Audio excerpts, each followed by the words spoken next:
तो दोस्तों आपका एक बार फिर से स्वागत है आपके अपने इस यूट्यूब चैनल खेसारी भोजपुरिया में। दोस्तों बता दें कि लगातार ब्लास्ट और हिट पे हिट लगातार गाना देने वाले खेसारी लाल यादव जी का एक और सबसे बड़े लेवल का बोलबम आ गया है, जिसके बारे में मैं आपको इस वीडियो में बताऊंगा। तो दोस्तों वीडियो को पूरा देखिएगा, तभी जाकर आपको पूरी जानकारी मिलेगी। तो चलिए वीडियो को स्टार्ट करते हैं। उससे पहले बता दें कि चैनल पर नए हो तो यार सब्सक्राइब कर लेना, क्योंकि खेसारी लाल यादव से जुड़ी हर न्यूज हर अपडेट सबसे पहले आपको इस चैनल पे दी जाती। दोस्तों सबसे पहले तो बता दूं कि खेसारी लाल यादव जी का एक बोलबम का गाना आया है आज से एक दिन पहले या 2 दिन पहले, जिस गाने का टाइटल है जय जय शिव शंकर।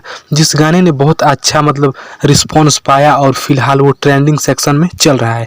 तो आइए बात करते हैं कौन सा बड़े लेवल का गाना आने वाला है, तो उसी के बारे में इस वीडियो में बता रहे हैं। दोस्तों बताया कि खेसारी लाल यादव जी का कल 31 जुलाई का एक गाना आ रहा है, जिस गाने का टाइटल रखा गया है कि देवर जी ले चली। जी हाँ दोस्तों, जो कि एक बोलबम का सबसे बड़े लेवल का गाना है। और बात कर दें कि ये किस चैनल से आ रहा है, तो दोस्तों ये कल सुबह 6:15 में वेब म्यूजिक से आएगा। अब बात करते हैं इसमें कौन गीत को है और कौन संगीत लिखे हैं। तो दोस्तों गीत को लिखे हैं संतोष साहिल जी और संगीत है आर्या शर्मा जी का। तो बस इस वीडियो में यही बताने वाला था। अगर आप खेसारी लाल यादव जी के फैन हैं तो कल सुबह 6:15 पर तैयार रहेगा। तब तक मिलते हैं किसी खास वीडियो में खास अपडेट के साथ। तब तक के लिए जय हिंद, वंदे मातरम।